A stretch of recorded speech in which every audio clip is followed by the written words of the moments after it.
నిన్ను పాడే సమయం మంచి సమయం దేవా నిన్ను పాడే సమయం మంచి సమయం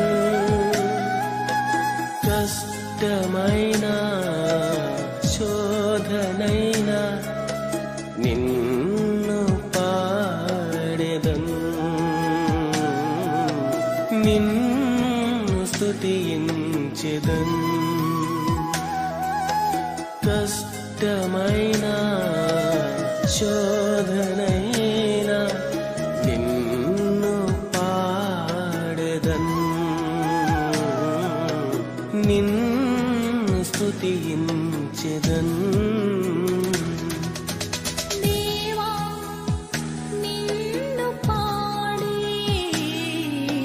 సమయం మంచి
పొగడెదా ప్రాణనాథుడా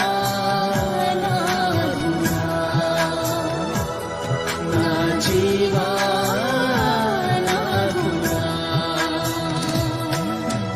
దేవా నిన్ను పాడే సమయం మంచి సమయం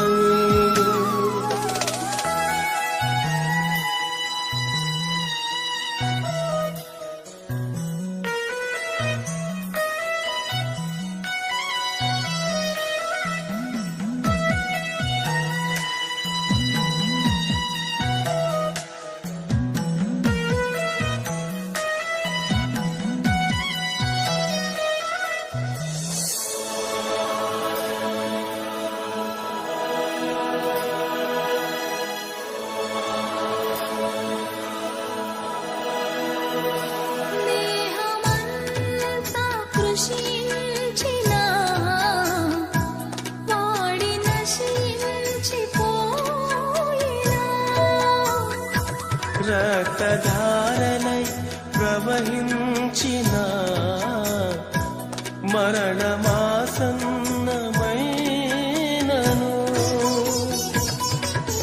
క్షణమైన నిన్ను స్తుతింపమరచిన జీవిత పయనము వ్యర్థమయ్యా క్షణమైన నిన్ను స్తుతింపమరచిన జీవిత పయనము వ్యర్థమయ్యా జీవమిచ్చిన నిన్ను కీర్తించి పొగడెదా ప్రాణనాథుడా నా జీవానాథుడా దేవా నిన్ను పాడే సమయం మంచి సమయం దేవా నిన్ను పాడే సమయం మంచి సమయం కష్టమైన శోధనైనా నిన్ను పాడెదన్ నిన్ను స్తుతించెదన్ కష్టమైన శోధనైనా నిన్ను పాడెదన్ నిన్ను స్తుతించెదన్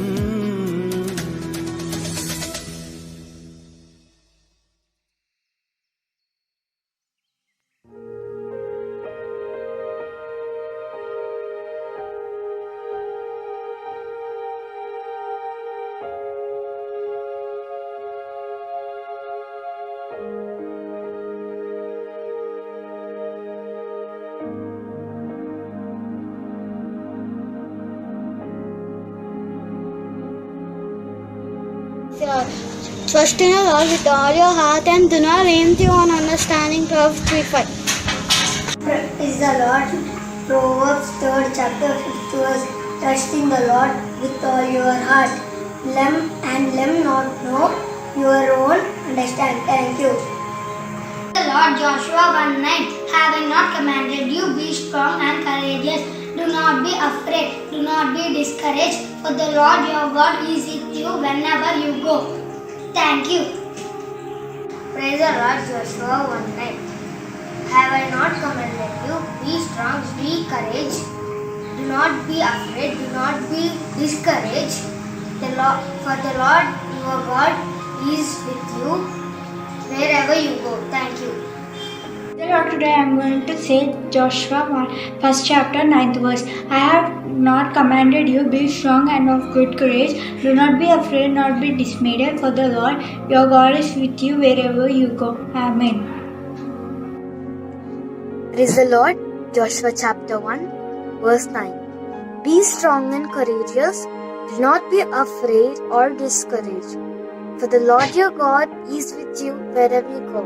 Thank you. The Lord, I am going to recite 1 Corinthians 10:13. But remember this, the wrong desires that are coming to your life are not anything new and different. Many others have faced exactly the same problem before you. And no temptation is irresistible. You can trust God to keep the temptations from becoming so strong that you can't stand up against it. For He has promised, this and will do what He says. He will show you how to escape temptation's power so that you can bear up patiently against it. Thank you. So Lord, today I am going to recite 1 Corinthians 10:13. No temptation has overtaken you, such as common to man, but God is faithful.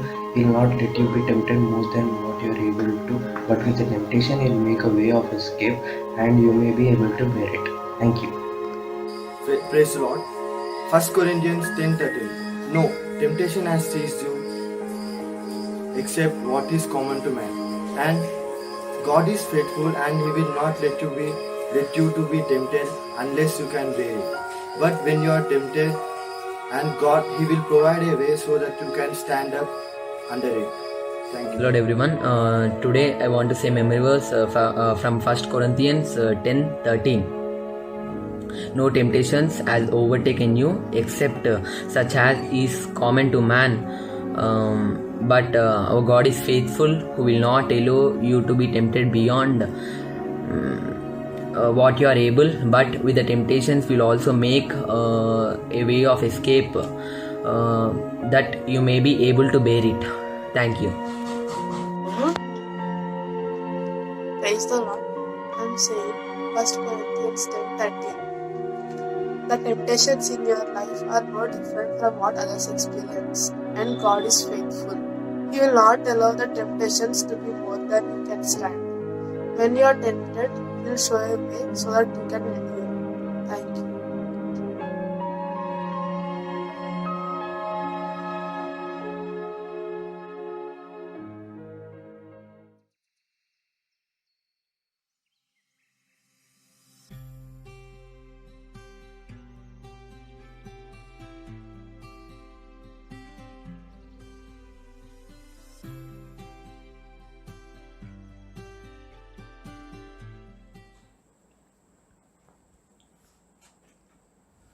Praise the lord.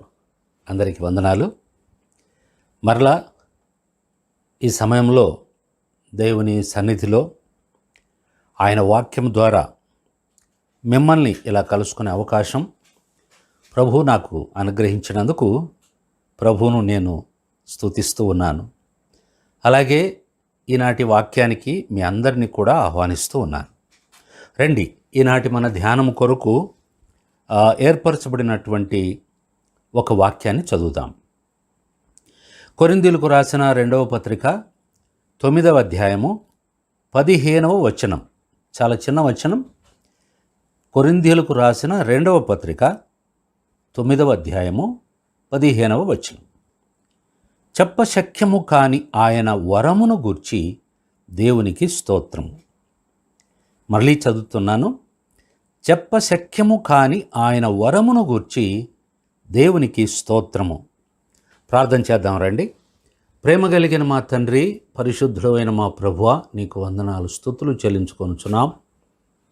ఈ సమయంలో ప్రభువా, చదువుబడిన నీ వాక్యమును మీరు ఆశీర్వదించి ఆ వాక్యము వెనుక ఉన్నటువంటి అంశాన్ని మాకు ఉపదేశించమని, మేము ఏ సత్యాన్ని ఏ పాఠాన్ని నేర్చుకోవాలని మీరు ఆశిస్తూ ఉన్నారో ఆ పాఠాన్ని, ఆ ఆధ్యాత్మిక సత్యాన్ని మాకు నేర్పించి తండ్రి మమ్మను దీవించి మీ నామాన్ని మహిమపరుచుకోండి.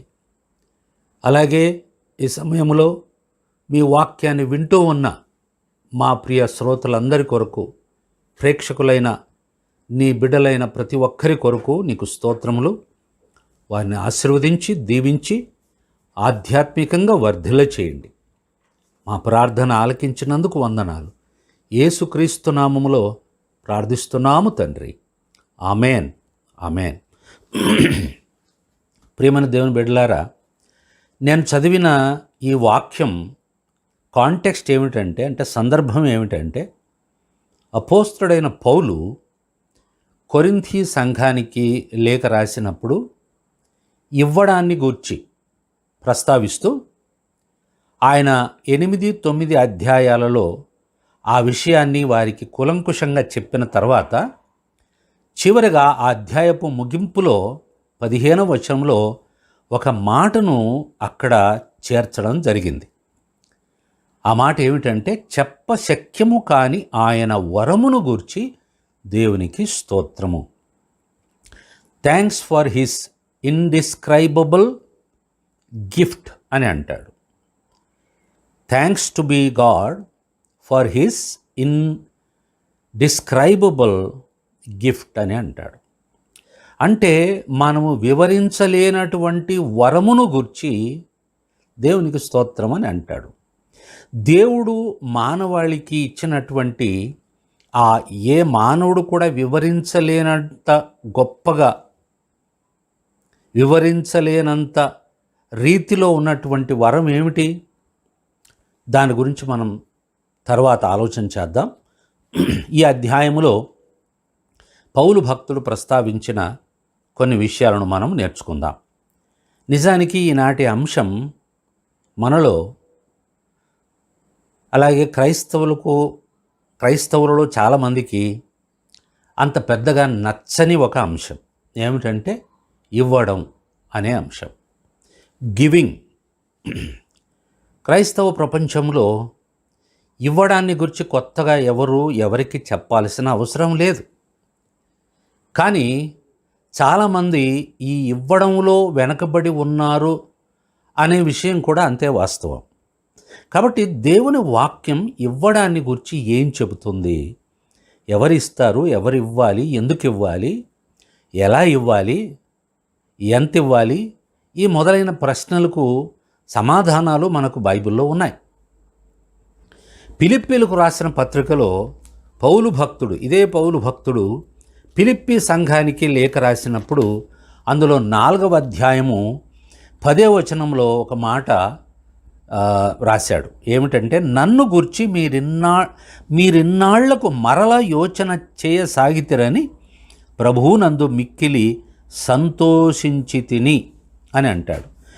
ఈ ఫిలిప్పీ లేఖ రాసినప్పుడు పౌలు భక్తుడు రోమా పట్టణంలోని చెరసాలలో క్రీస్తు ఖైదీగా సువార్తను ప్రకటించినందుకు, ప్రభువుకు సాక్షిగా ఉన్నందుకు, ఏ నేరము చట్టరీత్యా చేయకపోయినప్పటికీ కేవలము సువార్త ప్రకటించినందుచేత, ఒక నిజమైన క్రీస్తు ఖైదీగా ఉన్నందుచేత ఇప్పుడు రోమా చెరసాలలో ఖైదీగా ఉన్నాడు.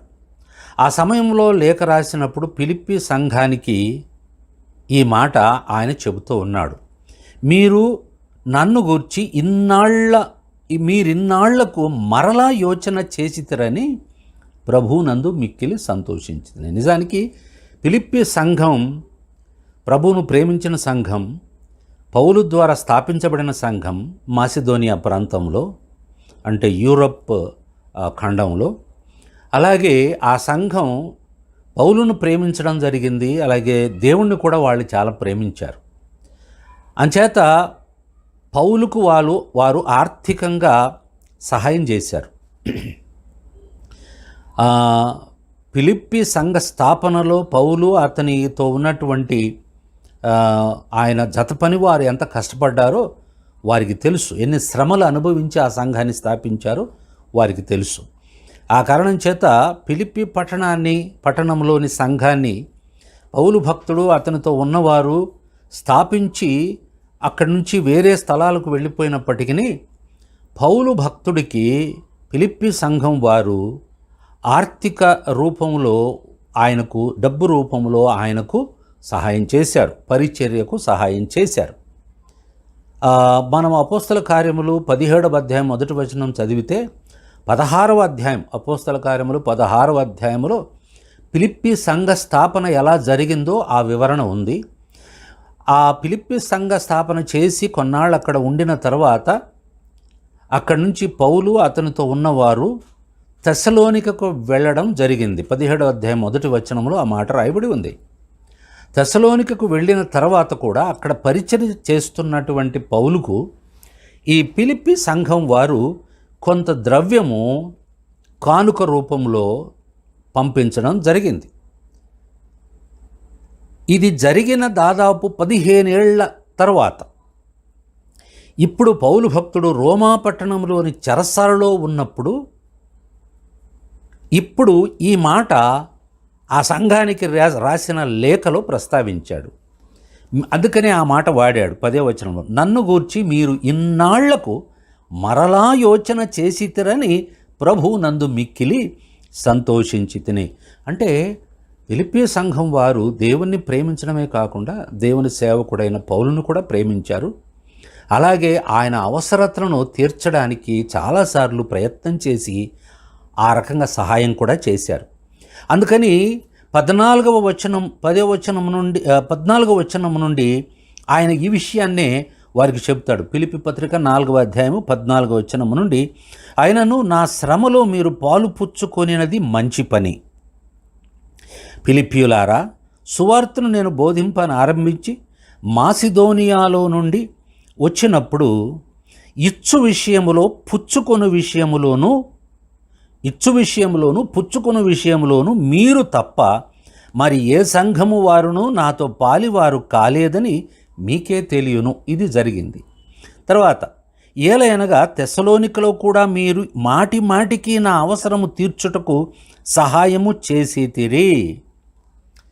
చూడండి, 15 ఏళ్ల క్రితం సహాయం చేసినటువంటి ఆయన అవసరతలు తీర్చి సేవకు తోడ్పడినటువంటి ఫిలిప్పీ సంఘానికి ప్రోత్సాహకరంగా ఉండడానికి వారిని మెచ్చుకుంటూ వారు చేసినటువంటి పనిని, ప్రభు సేవకు వారు ఇచ్చిన ద్రవ్యమును జ్ఞాపకం చేసుకొని దాదాపు 15 ఏళ్ల తరువాత ప్రస్తావిస్తూ ఉన్నాడు. ఈ కారణాన్ని బట్టి మనకు తెలిసేది ఏమిటంటే ఫిలిప్పీ సంఘం మాటికి ఆయనకు సహాయం చేశారు. ప్రియమైన దేవుని బిడ్డలారా, దేవునికి ఇచ్చే గుణం కొంతమందిలో మాత్రమే ఉంటుంది. క్రైస్తవ జీవితంలో ఒక సౌశీల్యం ఇది, ఒక సుగుణాలలో శ్రేష్టమైనది. ఎందుకో తెలుసా? ఈ ఇచ్చే గుణం, గివింగ్ నేచర్ ఏమండి, ఇది దేవునిలోనే ఉంది. దేవుడు ఇచ్చేవాడు, ఇచ్చినవాడు. దేవునికి ఇచ్చే గుణం ఉంది. మరి క్రైస్తవులమైన మనకు దేవునికిచ్చే గుణం ఉందా? దేవునికైతే ఇచ్చే గుణం ఉంది, కానీ క్రైస్తవులమైన మనకు కూడా దేవునికి ఇచ్చే గుణం ఉండాలి. ఇప్పుడు ఆ ఇవ్వడం అనేది ఎలా ఇవ్వాలి, ఎలా జరగాలి, ఎలా జరిగితే మనకు దీవెన ఉంటుంది, ఎలా ఇచ్చినప్పుడు దేవుడు సంతోషిస్తాడు, ఈ మొదలైన విషయాలన్నీ కూడా బైబిల్లో ఉన్నాయి. ప్రత్యేకించి క్రొత్త నిబంధనలో ఇవ్వడానికి అంటూ ఒక కొలమానం ఉంది. పాత నిబంధనలు ధర్మశాస్త్రం ఏదైతే నియమించిందో అంత మాత్రం ఇచ్చేస్తే సరిపోతుంది. కానీ క్రొత్త నిబంధనలో అలాంటి పరిమితి ఏమీ లేదు. పరిమితి లేదు కదా అని కొంత ఇవ్వడం లేకపోతే అంతా ఇవ్వడం అనేది కాదు అక్కడ. ఆ ఇవ్వడానికంటూ కొన్ని నియమాలు అని చెప్పలేము, కానీ షరతులు అని చెప్పలేము, కానీ కొన్ని గైడ్లైన్స్లు ఉన్నాయి, కొన్ని మార్గదర్శక సూచనలు ఉన్నాయి. అవేమిటో మనం చూద్దాము. కొరింథీయులకు రాసిన 2వ పత్రిక 9వ అధ్యాయములో మనం చదువుకున్న వచనం అది. మొట్టమొదటిగా మన మూల వాక్యం కొరింథీయులకు రాసిన 2వ పత్రిక 9వ అధ్యాయము. అందులో మనం 15వ వచనాన్ని చదివాం, అంటే ఆఖరు వచనం. కానీ 9వ అధ్యాయం అది ఇచ్చే విషయాన్ని గురించి రాసిన అధ్యాయం. అందులో పౌలు భక్తుడు చాలా విషయాలను కొరింథీ సంఘానికి తెలియచేసిన తర్వాత చివరిగా చెప్పాడు 15వ వచనంలో, చెప్పశక్యము కాని ఆయన వరమును గూర్చి దేవునికి స్తోత్రము. Thanks be to God for his indescribable gift అని అంటాడు. ఇండిస్క్రైబబుల్ అంటే ఎవ్వరు కూడా దేవుడు ఇచ్చే విధానాన్ని, దేవుడు ఇచ్చే మోతాదును ఏ వ్యక్తి కూడా కొలవలేడు, వివరించలేడు, ఏమండి, ఎక్స్ప్లెయిన్ చేయలేడు. ఎందుకంటే అది దేవుని నుండి వచ్చే గుణం. దేవుడు ఇచ్చే విషయములో ఎవరు కూడా దాన్ని వివరించలేరు. దాని గురించి మనం తర్వాత మాట్లాడుకుందాము. అందులో 9వ అధ్యాయము 2వ వచనములో ఇచ్చే విషయాన్ని ప్రస్తావిస్తూ 2వ వచనంలో పౌలు భక్తుడు ఒక చక్కని మాటను రాశాడు. మీ మనస్సు సిద్ధమై ఉన్నదని నేను ఎరుగుదును. మొదటి వచనము చదివితే, పరిశుద్ధుల కొరకైన ఈ పరిచర్యను గూర్చి మీ పేర వ్రాయుటకు నాకు అగత్యము లేదు. మీ మనస్సు సిద్ధమై ఉన్నదని నేను ఎరుగుదును.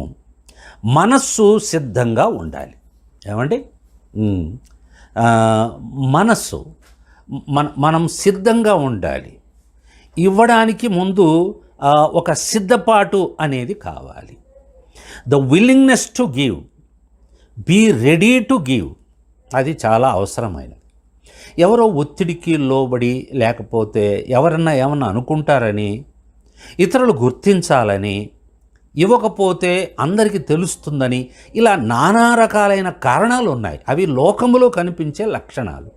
కానీ దేవుని బిడ్డలు దేవునికి, దేవుని పరిచర్యకు ఇచ్చే సమయములో గుర్తుపెట్టుకోవాల్సిన విషయాలు ఏమిటంటే, కొరింథీ సంఘంలోని దేవుని బిడ్డలకు ఏమండి ఇచ్చే మనస్సు కలిగి ఉన్నారు, ఇచ్చేందుకు సిద్ధముగా ఉన్నారు.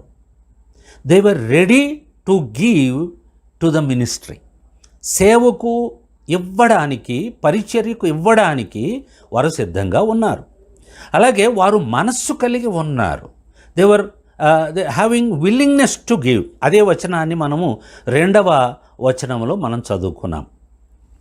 క్రైస్తవ జీవితంలో ఇవ్వడం అనేది ఒక భాగం. ఏమండి? ఇవ్వడం అనేది ఒక భాగం, అది క్రైస్తవ జీవితంలో. కానీ లోకరీతిగా లోకం యొక్క తీరు ఏమిటో తెలుసా? దొరికిందంతా దండుకోవడం, ఉన్నదంతా ఊడ్చుకోవడం, అంతా నాకే కావాలి, నా యొద్దే ఉండాలి, ఎవరు ఏమైపోయినా పర్వాలేదు అనే ధోరణి లోకానికి ఉంటుంది, లోక ప్రజలకు ఉంటుంది. కానీ దేవుని ప్రజలకు ఈ ఇవ్వడంలో వారు ఎప్పుడు కూడా మనస్సు కలిగి ఉంటారు, సిద్ధంగా ఉంటారు. అది మొదటిది. అలాగే మనము 9వ వచనం, 7వ వచనం, 9వ అధ్యాయంలో 7వ వచనాన్ని చదివితే, కొరింథీయులకు రాసిన 2వ పత్రిక 9వ అధ్యాయం 7వ వచనం, సణుగు కొనకయు బలవంతముగా కాకయు ప్రతివాడును తన హృదయములో నిశ్చయించుకొనిన ప్రకారము ఇయ్యవలెను. తన హృదయములో నిశ్చయించుకున్న ప్రకారము ఇవ్వవలెను. ఇవ్వడం అనేది మన జేబులో నుండి వస్తుంది అని అందరికీ తెలుసు. మన బీరువాలో నుండి, ఏమండి, మన పర్సులో నుండి వస్తుంది అని తెలుసు. కానీ అది కాదు దేవుడు కోరుకునేది. అది ఎక్కడి నుంచి రావాలంటే మన హృదయంలో నుండి రావాలి. ఏమండి? అది దేవుడు పెట్టినటువంటి షరతు. ఇచ్చేటప్పుడు ఆ ఇచ్చే వ్యక్తి, ఆ ఇచ్చే ఏదైనా సరే, ఒక డబ్బే కాదండి. అసలు దేవుని ప్రజలు దేవునికి ఇవ్వడం అనేది డబ్బు రూపేణ ఒకటే కాదు. ఇవ్వడం అనేది giving is in different ways we can give to God. అనేక విధాలుగా దేవునికి ఇవ్వచ్చు. మన సమయాన్ని ఇవ్వచ్చు, మన డబ్బుని ఇవ్వచ్చు. ఏమండి? ఇంకా మనల్ని మనమే ఇచ్చుకోవచ్చు. మాసిదోనియా సంఘాన్ని గూర్చి పౌలు భక్తుడు 8వ అధ్యాయంలో, ఇదే 2వ కొరింథీ 8వ అధ్యాయంలో చెబుతాడు, వారు మొదట తమ్మును తామే ప్రభువుకు అప్పగించుకున్నారు అని అంటాడు. తమ్మును తామే అప్పగించుకున్నారు. ఎప్పుడైతే వారు దేవునికి అప్పగించుకున్నారో వారికి ఉన్నది ఇవ్వడానికి పెద్ద ఇబ్బంది ఏమీ ఉండదు. కాబట్టి మొదటిగా ఇవ్వడానికి సిద్ధ మనస్సు ఉండాలి, విల్లింగ్నెస్ ఉండాలి, మనస్సు ఉండాలి. ఏమండి? రెండవదిగా ఆ ఇవ్వడం అనేది హృదయంలో నుండి రావాలి, అక్కడ పుట్టాలి. ఈ లాక్డౌన్ అయిన తర్వాత ఈ రోజు వరకు కూడా నా వ్యక్తిగత జీవితంలో కూడా నేను ఇంటి పట్టునే ఉంటున్నాను. ఇదిగో ఇంట్లోనే ఉండి, దాదాపు ఎక్కువ సమయం ఇంట్లోనే ఉండి, బయటికి ఎక్కడికి వెళ్లకుండా ఫోన్ల ద్వారా పరిచర్య, లేక రకరకాలైన ఈ సాంకేతిక పరికరాల ద్వారా దేవుని వాక్యాన్ని చాలామందికి చెబుతూ ఉన్నాను. ఫోన్ ద్వారా మాట్లాడుతున్నాను, ఫోన్లోనే ప్రార్థన చేస్తున్నాను. నేరుగా వెళ్ళి ఒక సంఘానికో ఒక కుటుంబం దగ్గరకో వెళ్ళి కూర్చొని వాళ్ళ దగ్గర వారితో మాట్లాడి వారి కోసం ప్రార్థన చేసి వాక్యం చెప్పేంత అవకాశం లేదు కదా. కాబట్టి గత కొన్ని నెలలుగా ఇంట్లోనే ఉంటున్నాను. నన్ను ఎరిగిన వారికి తెలుసు మా అవసరతలు అక్కర్లు ఎలాంటివో. అవి మీకంటే ఈ లోకంలో ఏ వ్యక్తుల కంటే నా ప్రభువుకు బాగా తెలుసు. ఆయన అద్భుతంగా ఆశ్చర్యకరంగా ఈ కొన్ని మాసాలుగా మేము ఇంట్లో ఉన్నప్పటికీ మా అక్కర్లు తీరుస్తూ అద్భుతమైన విధంగా తన బిడ్డల ద్వారా మమ్మను పోషిస్తూ ఉన్నాడు. కొదువ లేకుండా ఆయన మాకు సరఫరా చేస్తున్నాడు. ఈ ప్రసంగం చేస్తున్న ఒక్కరోజు ముందు కూడా నేను నా ఇంట్లో ఉన్నప్పుడు ఒక వ్యక్తి నన్ను వెతుక్కుంటూ రావడానికి ముందు ఫోన్ చేశారు, కానీ ఫోన్ నేను లిఫ్ట్ చేయలేకపోయాను. పడుకొని నిద్రపోతున్నాను మధ్యాహ్నం. అప్పుడు ఆయన ఫోన్ చేసి నేను ఎత్తకపోయేసరికి నేరుగా ఇంటి దగ్గరికి వచ్చారు. ఆయన ఎప్పుడూ ఇంటి దగ్గరికి ఏమి రారు తరచుగా, ఎప్పుడో ఒకసారి వచ్చి కాసేపు మాట్లాడి వెళ్ళిపోయేవారు. వెతుక్కుంటూ రావడం జరిగింది. కాసేపు బయట ఆగి తర్వాత మమ్మను కలవడం జరిగింది. వారు మాట్లాడే మాటల సందర్భంలో చెప్పిన విషయం ఏంటంటే, నేను ఫోన్ చేసినప్పుడు మీరు లిఫ్ట్ చేయకపోయేసరికి సరే రేపు వెళదాంలే, ఎల్లుండి వెళ్దాంలే, వారు ఏదో బిజీగా ఉన్నట్లుంది, లేకపోతే బయటికి వెళ్ళారేమో అని అనుకున్నాను. కానీ అలా నేను ఉండలేకపోయాను. నా మనస్సు అది ఉండమని చెప్పడం లేదు, బయలుదేరు అని చెబుతుంది. వయసులో కూడా కొంచెం పెద్ద వయసు కలిగిన వ్యక్తి అయినా సరే ఆయన బండి వేసుకొని మా ఇంటికి రావడం జరిగింది. వచ్చి నన్ను లేపి నాతో మాట్లాడి ప్రార్థన చేయించుకొని వారి మనస్సులో దేవుడు పుట్టించిన ప్రేరణ కొలది దేవునికి ఇచ్చి వెళ్ళారు. ఎందుకు ఈ మాట చెబుతున్నానంటే, వారు ఎంత ఇచ్చారు ఏమిచ్చారు అనేది ఇక్కడ పాయింట్ కాదు, ముఖ్యం కాదు.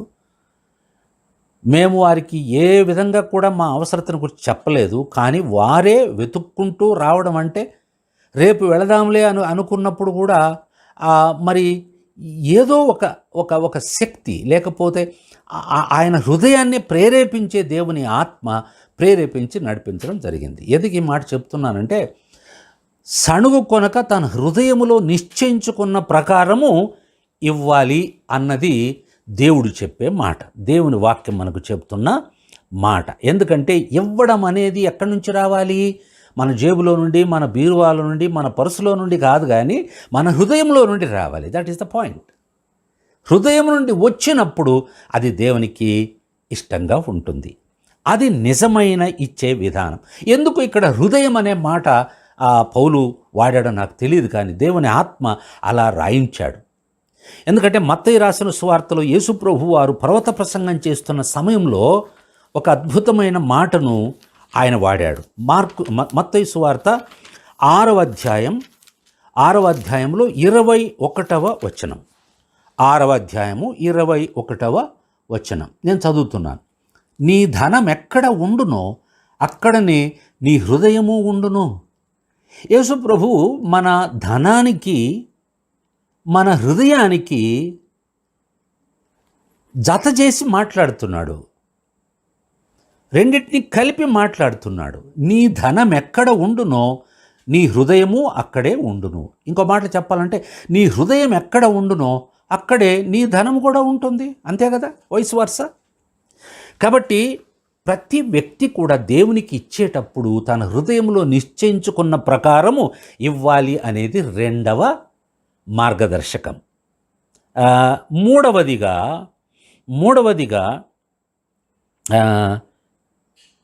సరిగ్గా చూడండి, 8-9 వచనాలు మనం చదివితే, కొరింథీయులకు రాసిన 2వ పత్రిక 9వ అధ్యాయము 8-9 వచనాలు చదువుతున్నాను. మరియు అన్నిటి యందు ఎల్లప్పుడూ మీలో మీరు సర్వ సమృద్ధి గల వారై ఉత్తమమైన ప్రతి కార్యము చేయుటకు దేవుడు మీ ఎడల సమస్త విధములైన కృపను విస్తరింప చేయగలడు.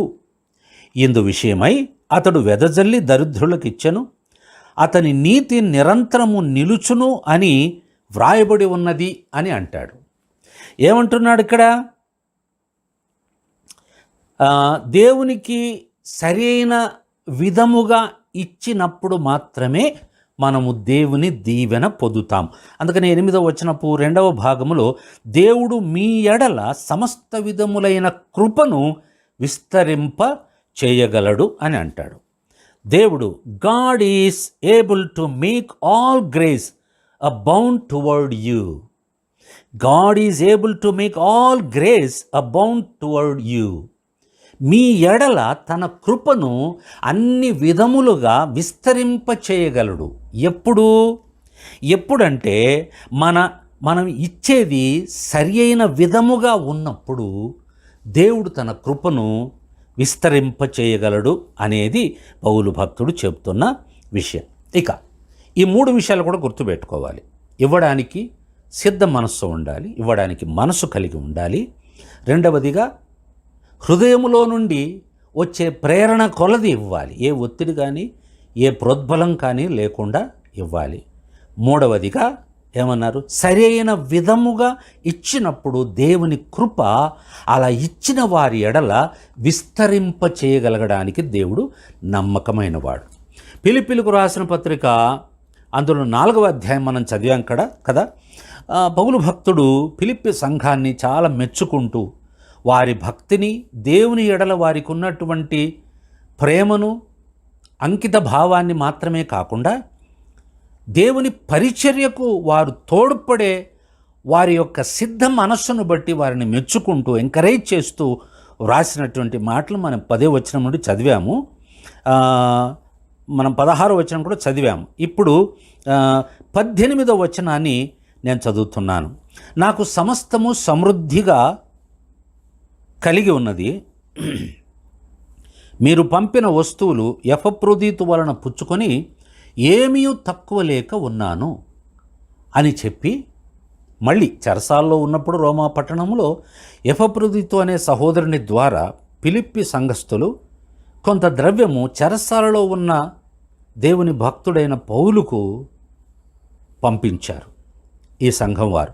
అది అందినప్పుడు ఈ పత్రిక రాస్తూ 15 సంవత్సరాల క్రితం నుండి వారు దేవుని పరిచర్యకు ఏం చేస్తున్నారో, తన పరిచర్యకు ఎలా తోడ్పడుతున్నారో సంతోషంగా చెబుతూ, ఇన్నాళ్లకు మరలా నన్ను గురించి మీరు యోచన చేయసాగితిరని ప్రభువునందు మిక్కిలి సంతోషిస్తూ, మర్చిపోలేదండి వాళ్ళు. ఒకసారి చేసి మానేసిన వాళ్ళు కాదు, వారు తరచుగా ఆయన అవసరతను తీర్చినవారు. సరే, ఈ మాటలు చెప్పిన తర్వాత 18వ వచనపు 2వ భాగంలో పౌలు భక్తుడు చెప్పిన మాటలు ఏమిటంటే, వారు పంపిన ఆ ద్రవ్యము లేక దేవునికి ఇచ్చిన ఆ ఆర్థికమైనటువంటి సహాయాన్ని ఆయన అభివర్ణించిన రీతి చాలా అద్భుతమైన విధానం. ఏమంటున్నాడు? అవి మనోహరమైన సువాసనయు దేవునికి ప్రీతికరమును ఇష్టమునైన యాగమునై ఉన్నవి. ఇది చూడండి, మనము దేవునికి ఇచ్చే విషయంలో ఒక విషయాన్ని గుర్తుపెట్టుకోవాలి. లోకములో ఉన్నటువంటి మానవులు ఒక ఉదారతను చూపిస్తారు. చాలామంది కష్టాల్లో ఉన్నప్పుడు సమాజంలో చాలామందికి సహాయం చేస్తారు. అది ఉదారమైన మనస్సు, లిబరల్ మైండ్ అంటారు.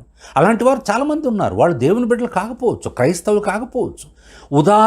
ఉదారతను చాటి చెప్పేవాళ్ళు చాలామంది ఉన్నారు. మనకంటే 10 రెట్లు 100 రెట్లు ఇచ్చేవాళ్ళు ఉన్నారు. కానీ అలాంటి మానవ రీతిగా ఉన్నటువంటి ఉదారతను గురించి ఇక్కడ చెప్పడం లేదు. కానీ దాన్ని మించినది ఏదో క్రైస్తవుడు దేవునికి, దేవుని పరిచర్యకు ఇచ్చినప్పుడు జరుగుతుంది అని అంటాడు. కేవలము మానవతా దృక్పథంతో చేసే సహాయాలు ఒక ఉదారతగా నిలుస్తాయి, ఉదారతను చాటుకుంటాయి. ఆ వ్యక్తి, ఫలానా వ్యక్తి చాలా ఉదార మనస్సు కలిగిన వాడండి అని చెప్పుకుంటారు, మెచ్చుకుంటారు, 10 మందికి చెప్తారు. అవన్నీ మామూలే. అది లోకంలో, సమాజంలో ఉండేదే.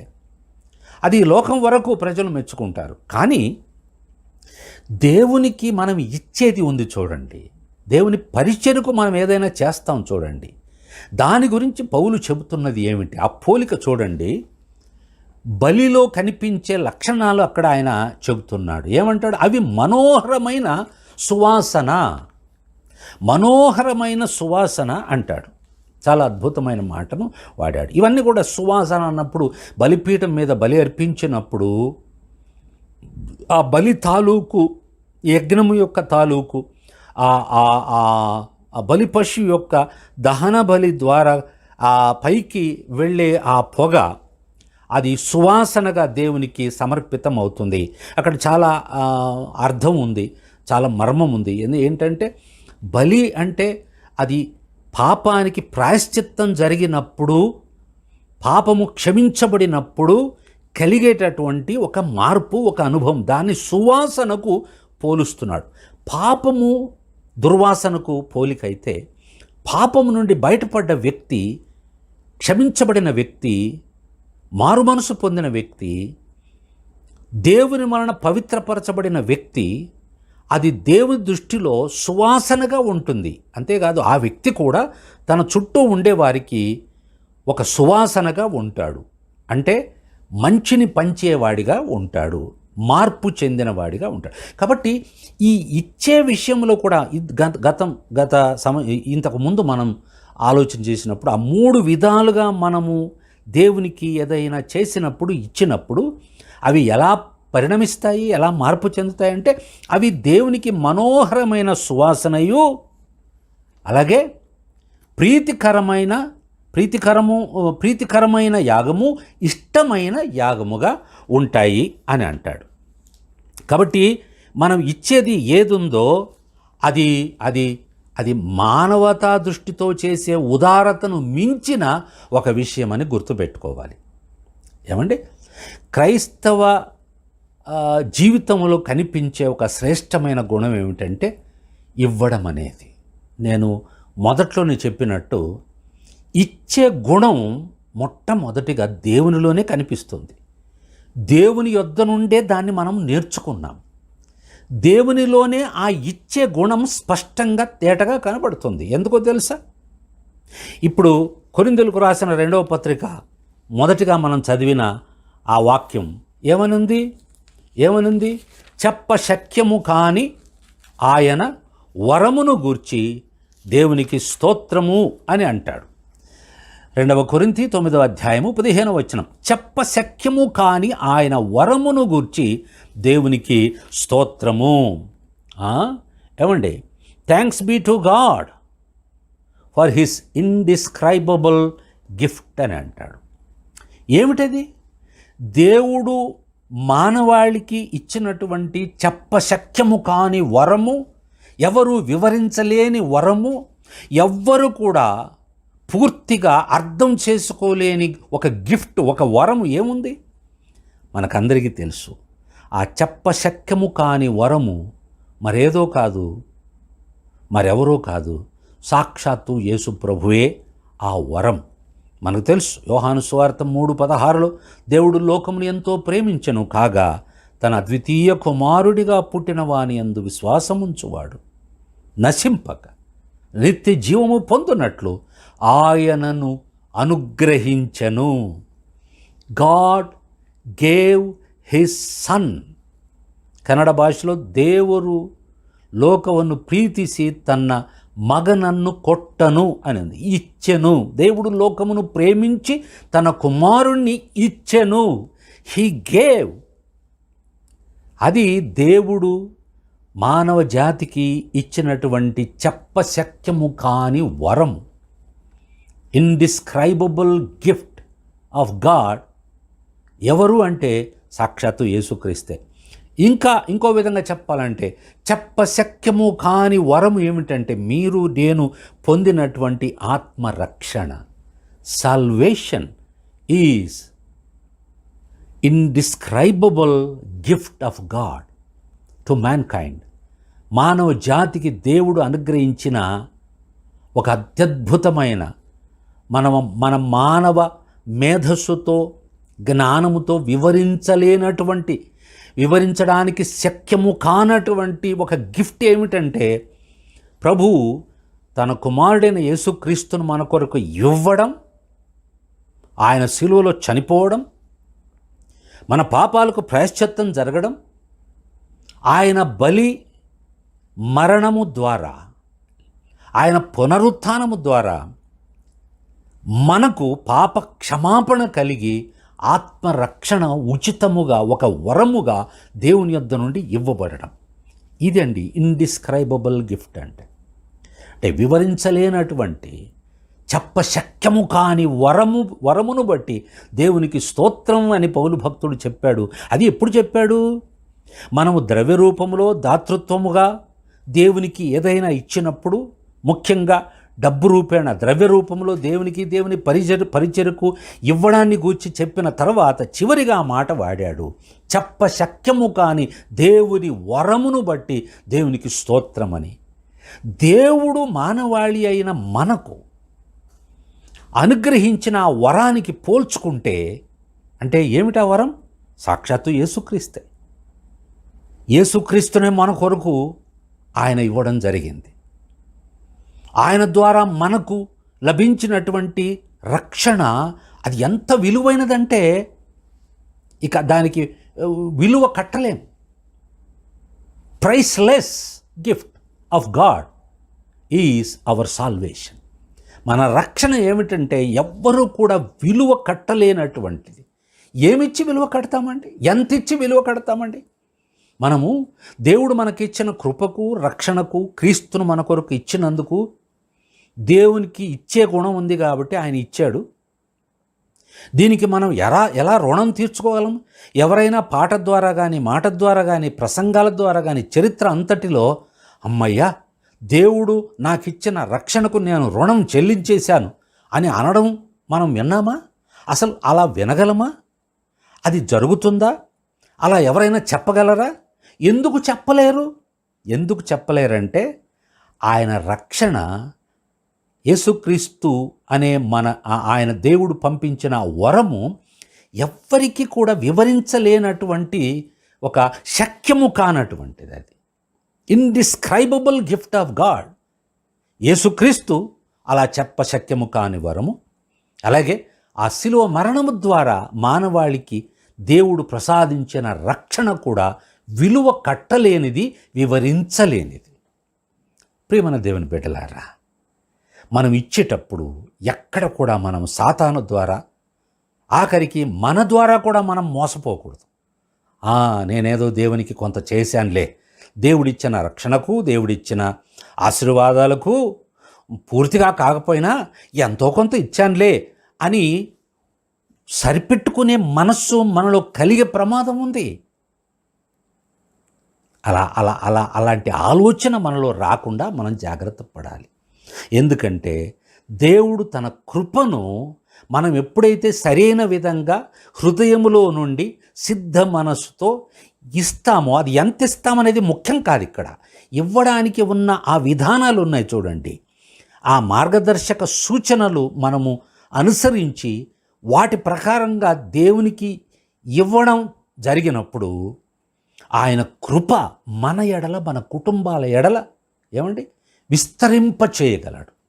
అది దేవుని వాగ్దానం. కాబట్టి ఈ దేవునికి ఇచ్చే గుణం ఉంది. నేను ఇంతకుముందే చెప్పినట్లు ఆయన తన కుమారుని ఇచ్చాడు. అంతకంటే ఏమి ఇవ్వగలడు? యేసుక్రీస్తును లోకానికి పంపించడానికి ముందు, మానవులమైన మనల్ని సృష్టించడానికి ముందు, ఆ మాటకు వస్తే మొట్టమొదటి మానవుడైన ఆదామును కూడా సృష్టించక మునుపే దేవుడు తాను సృష్టించబోయే మనిషికి ఎంతో ఇచ్చాడు. అంతా ఇచ్చాడు. ఈ సృష్టిని సృష్టించింది మానవుని కోసమే. ఈ పంచభూతములను ఆయన సృష్టించాడు. ఆకాశాన్ని, భూమిని, సముద్రాన్ని, ప్రకృతిని, కొండలను, అలాగే ప్రాణవాయువు, మనమున్న ఈ భూమిలో మనం ఊపిరాడడానికి కావలసిన ప్రాణవాయువు, ఆక్సిజన్ను సమృద్ధిగా పెట్టాడు. లేకపోతే 5 నిమిషాల్లో మనము ఊపిరాడక చచ్చిపోతాం ప్రాణవాయువు లేకపోతే. ఇదంతా ఎవరి గిఫ్ట్ అనుకుంటున్నారు? లోకంలో ఉండే మనుషులు ఏమనుకుంటారో మనకు అనవసరం. కానీ బైబిలు చెబుతున్న సత్యాలను విశ్వసించి రక్షించబడినటువంటి దేవుని బిడ్డలమైన మీరు, నేను దేవుని వరమును గూర్చి కాసేపు తీరికగా కూర్చొని ధ్యానపూర్వకంగా దేవుని వాక్యపు వెలుగులో ఆలోచించినప్పుడు దేవుడు మనకేమేం చేశాడో ఒక్కొక్కటిగా అర్థమవుతుంది. పూర్తిగా అర్థం కాదు, లెక్క పెట్టలేము కూడా. ఒక ఇంగ్లీషు హిమ్ రాసినటువంటి పాటను రాసినటువంటి భక్తుడు అలాగే అంటాడు, నువ్వు కూర్చొని ఆలోచించి దేవుడు నీకు చేసిన మేలులు ఏమేమి ఉన్నాయో, దేవుడు ఏమేమి మేలు చేశాడో ఒకదాని తర్వాత ఒకటి రాసుకుంటూ ఒక పట్టిక చేసుకొని పో. అలా పట్టిక చేస్తూ ఉన్నప్పుడు నువ్వు ఆశ్చర్యపోతావు, ఇన్ని మేలులు దేవుడు నాకు చేశాడా అని నువ్వే ఆశ్చర్యచకితుడు అవుతావు అని ఆ భక్తుడు పాట రాశాడు. అది చాలా ప్రసిద్ధి చెందిన పాట. అంటే దేవుని బిడ్డలు కూర్చొని తీరికగా ధ్యానం చేసినప్పుడు దేవుని వాక్యపు వెలుగులో దేవుడు మనకు అనుగ్రహించిన చెప్పశక్యము కాని వరం ఏమిటో మనకు అర్థమవుతుంది ప్రియులారా. అదేమిటి? మొదటిగా సరే, ఈ ప్రపంచం, ఈ సృష్టి, ఈ ప్రకృతిలో మనకు దేవుడు పెట్టిన వనరులన్నీ ఒక ఎత్తు అయితే, వీటన్నిటినీ మించినది తలమానిక లాంటిది దేవుని వరం ఏమిటో తెలుసా? మన రక్షకుడైన యేసుక్రీస్తును మన కొరకు ఆయన మానవునిగా లోకానికి పంపడము, ఆయన శిలువలో చనిపోయి తన రక్తాన్ని చిందించి మన పాపాల కొరకై మన స్థానములో ఆయన తన ప్రాణం పెట్టి మన శిక్షను ఆయన అనుభవించి మరణించి పాతిపెట్టబడి తిరిగి లేవడం, తద్వారా ఆయన శిలువ మరణము ద్వారా మీకు నాకు ఉచితముగా as a free gift we got the salvation. రక్షణ మనకు ఉచితమైన వరముగా రోమపత్రిక 6వ అధ్యాయంలో ఉన్నట్లు దేవుని కృపా వరమే అది నిత్య జీవం. దానికి మనం సొంతం, అది మనకు సొంతమైంది. రక్షణ, నిత్య జీవం అనేది ఇప్పుడు మనకు సొంతమైంది. ఎంత ధన్యులం ప్రియులారా. మనం వెలకట్టగలమా? చెప్పశక్యము కాని దేవుని వరమును గూర్చి దేవునికి స్తోత్రమని ఆ మాట వ్రాసి ఆ అధ్యాయాన్ని ముగిస్తాడు. అంటే మానవులమైన మనము లేదా దేవుని బిడ్డలమైన మనము దేవునికి, దేవుని పేరట, దేవుని పరిచర్యకు, దేవుని సేవకులకు ద్రవ్య రూపములో, వస్తు రూపములో మనం ఏమిచ్చినా ఏం చేసినా పరిచర్యలో అదంతా కూడా దేవునికి మనోహరమైన సువాసనగా, ఇష్టమైన ప్రీతికరమైన యాగముగా, ఒక బలికి పోల్చి చెప్పాడు. ఏమండి, ఎంత అద్భుతమైన వరం ఇది! అలా అంగీకరిస్తాడు ఆయన. కానీ అలా ఇచ్చేటప్పుడు, మనం చేసేటప్పుడు కొన్ని విధానాలు ఉన్నాయి. ఆ విధానాలను అనుసరించి చేసినప్పుడు తన కృపను మనందరి ఎడల ఆయన విస్తరింప చేయగలడు. He can multiply his grace towards us. మన ఎడల ఆయన తన కృపను విస్తరింప చేయగలడు. అందుకని ఆయన చెప్పశక్యము కాని వరము ఎదుట, గిఫ్ట్ ఎదుట మనము దేవునికి ఏం చేసినా అది ఆయన వరాన్ని అందుకునే స్థాయిలో ఉండదు ప్రియులారా. కాబట్టి చివరిగా ఒక మాట చెప్పి ముగిస్తాను. దేవునికి, నేను నమ్మినటువంటి ప్రభువుకు ఇచ్చే గుణం ఉంది. దేవునికి ఇచ్చే గుణం ఉంది. ఆయన కుమారుడు, మన రక్షకుడైన యేసుక్రీస్తుకు ఇచ్చే గుణం ఉంది. తన ప్రాణాన్ని మన కొరకు ఇచ్చాడు. ఇంకేమి ఇవ్వగలడు? ఆయన ప్రాణం ఇచ్చి, రక్షణ సిద్ధం చేసి, మనకు ఉచితముగా పిలిచి ఆహ్వానించి ఇచ్చాడు. అలా దేవునిలో ఇచ్చే గుణం ఉంది. ప్రశ్న ఏమిటంటే, దేవుని ప్రజలమైన మనకు దేవునికి ఇచ్చే గుణం ఉందా? దేవునిలో ఇచ్చే గుణం ఉంది, కానీ మనలో, ఆయన బిడ్డలమైన మనలో దేవునికి ఇచ్చే గుణం ఉందా? అది క్రైస్తవుల్లో మాత్రమే కనబడుతుంది. ఎందుకంటే ఆ దేవుని ప్రజలు ఇచ్చే ఆ దాతృత్వము, లేదా ఆ ఇచ్చే ఏ వస్తు రూపంలో కానివ్వండి, ఇంకొక రూపంలో కానివ్వండి, ఏదైనా సరే ఇచ్చే గుణం కలిగిన దేవుని బిడ్డలు చేసే ప్రతిదీ కూడా దేవునికి అది ఒక యాగముగా, ఒక బలిగా పరిణమిస్తుంది. దేవుడు మెచ్చుకునేది, ఆయనకి ఇష్టమైనది, ఆయన ప్రీతికరముగా చూసేది. It pleases God. He accepts it and it is a beautiful aroma to God. దేవునికి ఒక సువాసనగా ఉంటుంది. ఎప్పుడో తెలుసా? ఇంతకుముందే నేను చెప్పిన 3 విషయాలు సిద్ధ మనస్సుతో ఇవ్వడానికి మనస్సు కలిగి, అది హృదయంలో నుండి వచ్చి, అలాగే ఇచ్చే విధానములో ఇచ్చినప్పుడు, ఇచ్చే పద్ధతిలో ఇచ్చినప్పుడు దేవుడు తన కృపను తన బిడ్డలమైన మన ఎడల విస్తరింప చేయగలడు. కనుక దేవుని చెప్పశక్యము కాని వరమైన ఆయన రక్షణ, ఆయన కుమారుడు మన రక్షకుడైన యేసుక్రీస్తు అనే వరము ఎదుట మనము చేసే ఏదైనా సరే ప్రియులారా, అది ఆ స్థాయిని అందుకోలేదు. కానీ దేవుని పేరట దేవుని పరిచర్యకు ఇచ్చే అవకాశం, it's a privilege to participate in the ministry of God. It's a privilege for all the children of to all the children of God that we can be a giver to God and towards His ministry. దేవుని సేవకు ఇచ్చేందుకు ఒక ఇచ్చేవారిగా మనం మారే అవకాశం దేవుడు ఇచ్చాడు చూడండి, అది చాలా ధన్యత. కనుక ఈ ఉదయకాలంలో ప్రభువా, నీవిచ్చిన నీ వరము ఎదుట నేనేం చేసినా అది తక్కువే ప్రభువా, అయినా సరే నా ఆత్మను ఇంకా ఇచ్చే గుణంతో నింపు ప్రభువా. ఎందుకంటే నీవే నాకు ఆదర్శం. You are my ideal person. ఎందుకంటే ఇచ్చే గుణం అనేది దేవుని వద్ద నుండే మనం నేర్చుకుంటాం. కాబట్టి మన ఆదర్శం ఎవరు ఇచ్చేందుకు? సాక్షాత్తు దేవుడే మన ఆదర్శం. కాబట్టి మనం ఈరోజు ఇస్తున్నామంటే, ఇవ్వగలుగుతున్నామంటే దానికి కారణం ఆ దేవుడే, మన ప్రభు అయిన యేసుక్రీస్తే. మనము నమ్మి రక్షించబడిన దేవునిలో ఈ సుగుణం పుష్కలంగా ఉంది. అందుకనే మనం కూడా ఆయన బిడ్డలం కాబట్టి, ఆయన లక్షణాన్ని పుణికిపుచ్చుకున్నాం కాబట్టే మనం రక్షణ పొందకముందు ఎలాంటి వారమో తెలియదు, కానీ ఇప్పుడు మాత్రం రక్షించబడిన తర్వాత మన జీవితాలు మారాయి. దైవ స్వభావములో పాలు పొందిన వారం అయ్యాం. We became partakers of divine nature. దేవునిలో ఉండే గుణాలలో మనం కూడా పాలిభాగస్థులమయ్యాం. ఎంత ధన్యత ప్రియులారా. కాబట్టి మనం ప్రార్థన చేద్దాం. ప్రభువా, నీలో ఉండే అనేక సుగుణాలలో ఇది కూడా ఒకటి నాయన. ఆ గుణాలతో పాటు ఇచ్చే గుణం అనే నీ గుణం నాలో కూడా ఇంకా పెంపొందించు నాయన అని ప్రార్థన చేద్దాం. అటు కృపను ప్రభువు మనకు అనుగ్రహించునుగాక. ప్రార్థన చేసుకుందాం. ప్రేమ కలిగిన మా తండ్రి, చాలామంది క్రైస్తవులు ఇష్టపడనటువంటి అంశం దేవునికి ఇవ్వడం, కానుకల ప్రస్తావన, కానుకలు గూర్చిన అంశం. కానీ నీ బిడ్డలమైన మేము, నీవు నీ పరిచర్యకు, నీకు, నీ నామమున, నీకు ఇచ్చే విషయములో నీవు దాచిపెట్టిన నీ కృప, విస్తరింపచేసే నీ కృపను గుర్తించిన నీ బిడ్డలమైన మేము, అలాగే మేము ఇచ్చేదాన్ని నువ్వు ఎలా పరిగణించి స్వీకరిస్తావో అని తెలుసుకున్న మేము, అనగా మేము ఏదైనా నీ పేరట చేసినప్పుడు అది సువాసనగా, మనోహరమైన సువాసనగా, నీకు ఇష్టమైన యాగముగా, నీకు ఇష్టమైన ప్రీతికరమైన యాగముగా మారిపోతుంది అన్న మాటలు నీవు మాకు నేర్పించావు. కాబట్టి we are happy, we are glad to give you always lord whatever we can. మేము ఏమి ఇవ్వగలమో అది ఇవ్వడానికి ఎప్పుడు కూడా మేము సిద్ధంగా ఉండడానికి మాకు సహాయం చేయండి.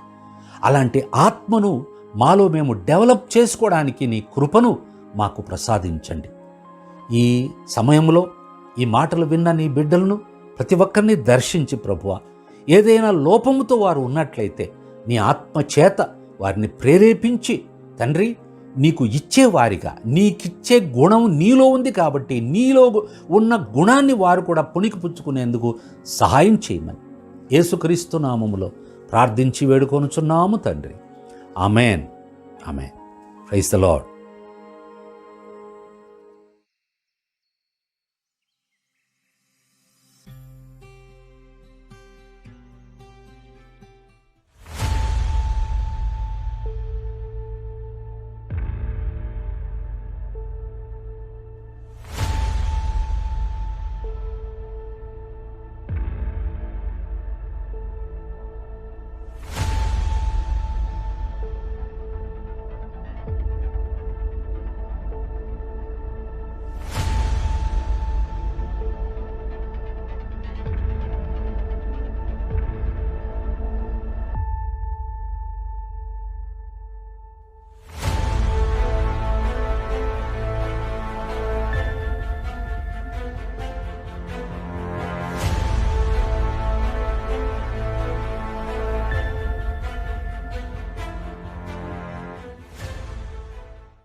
గొలియాతు, ఈ దినమున దేవుడు నిన్ను నాకు అర్పిస్తున్నాడు. దేవుని నామము బట్టి నువ్వు నన్ను ఏం చేయలేవు.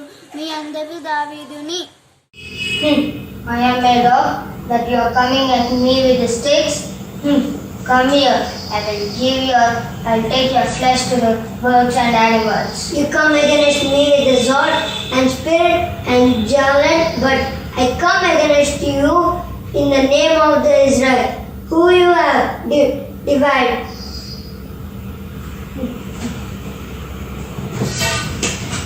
Give them Jehovah. Please pay no attention, my Lord, to the wicked man Nabal. He is just like his name. And now, as surely as God live and you live. Praise the Lord. Today I am going to play Ruth character in the Bible. Ruth saying to Naomi, "A treat may not to leave you, not turn back, or following turn after you. Wherever you go, I will go. Wherever you live, I will live. Wherever you die, I will die there. And your people shall be my people. Your God shall be my God. And there I will be buried." Please do not ask me to leave you. Where you go, I will go. Where you live, I will live. Your God will be my God. Where you go, I go. Where you live, I live. Your God shall be my God. Where you die, I die. Where you will be buried, I'll be buried. Only death can separate us.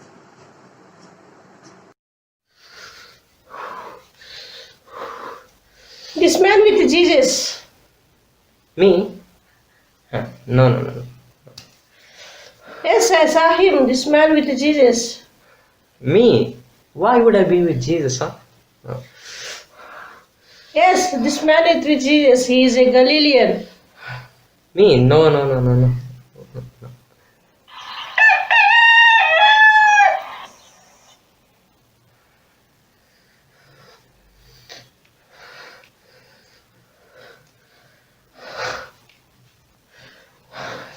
Sorry, Lord. Sorry. Please forgive me, Lord. Sorry. I'm very sorry, Lord.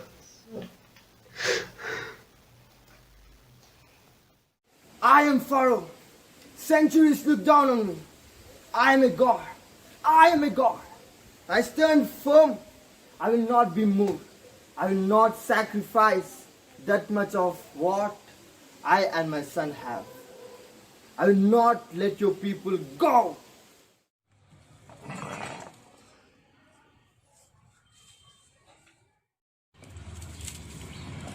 Father, we have firewood, but where is the lamb?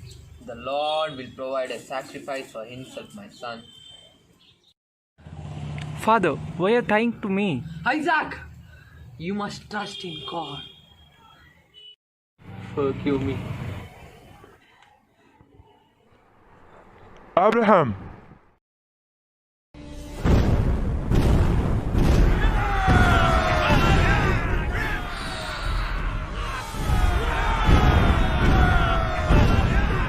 This day, Goliath, the Lord who will deliver into my hands. Soon the bodies of your army will be the food of the air. For that child, I'll slice you open, then grind your bones until they are dust.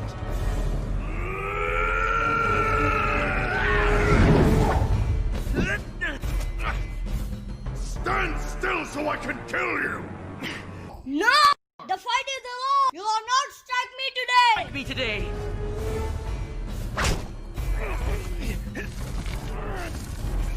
You're going to die.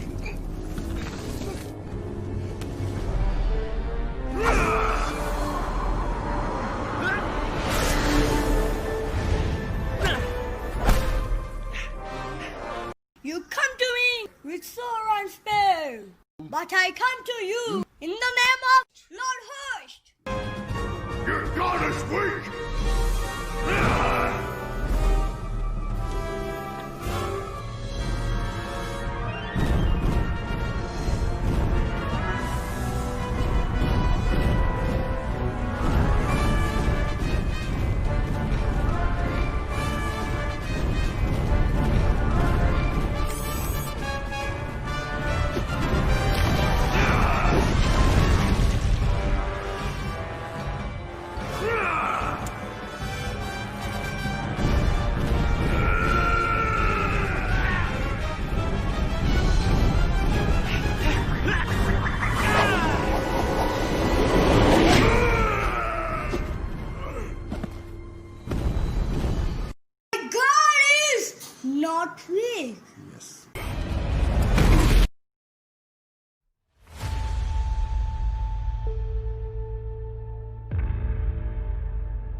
ప్రియమైన దేవుని బిడ్డలారా, చివరిగా మన ఆరాధన ముగింపులో దేవుని ఆశీర్వాదం పొందుకొని ఈ ఆరాధనను ముగించుకుందాం. ఇప్పుడు మన పరమ తండ్రి అయిన దేవుని ప్రేమ, మన ప్రభువును రక్షకుడైన యేసుక్రీస్తు వారి కృప, పరిశుద్ధాత్మని ద్వారా కలిగే అన్యోన్య సహవాసము, ప్రేరణ మనకందరికీ, తన బిడ్డలందరికీ సదా తోడై ఉండి నడిపించునుగాక. ఆమేన్. దేవుడు మిమ్మల్ని దీవించునుగాక. God bless you all.